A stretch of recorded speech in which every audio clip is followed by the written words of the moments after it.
गुरुदेव जम्बेश्वर जी ने सभी जीवों को उस एक निराकार परम सत्ता का ज्ञान दिया और उसे पहचानने के लिए अपने आत्म रूप मूल रूप से जुड़ने का संदेश दिया है। प्रत्येक व्यक्ति के भीतर आत्मा के रूप में परमात्मा के दिव्य गुण मौजूद है।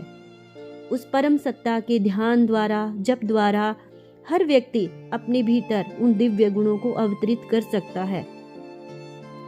और आज तक संसार में जिस भी महान संत ने अपने अंदर उन दिव्य गुणों को अवतरित किया, संसार ने उसे भगवान के अवतरण का नाम दिया है। लेकिन हम जैसे संसारी जीव मूर्ति पूजा और कर्म कांड में ही उलझ जाते हैं। हम अपनी यात्रा की शुरुआत ही नहीं करते हैं।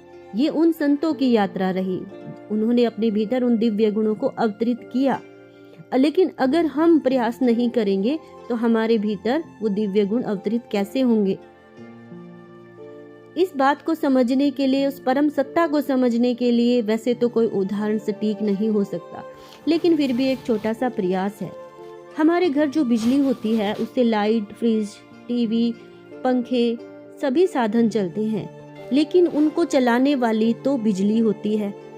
हम उस बिजली को ना समझें और हम ये मान लें कि फ्रिज ही सब कुछ है, लाइट ही सब कुछ है, पंखा ही सब कुछ है, और हमें उस बिजली का ज्ञान ही ना हो, तो वो बिजली यानी वो परम सत्ता जो सब जीवों को चला रही है, जितने भी संत हुए हैं, जितने महापुरुष हुए हैं, उस परम सत्ता के ही दिव्य गुण उसके अंदर अवतरित हुए हैं।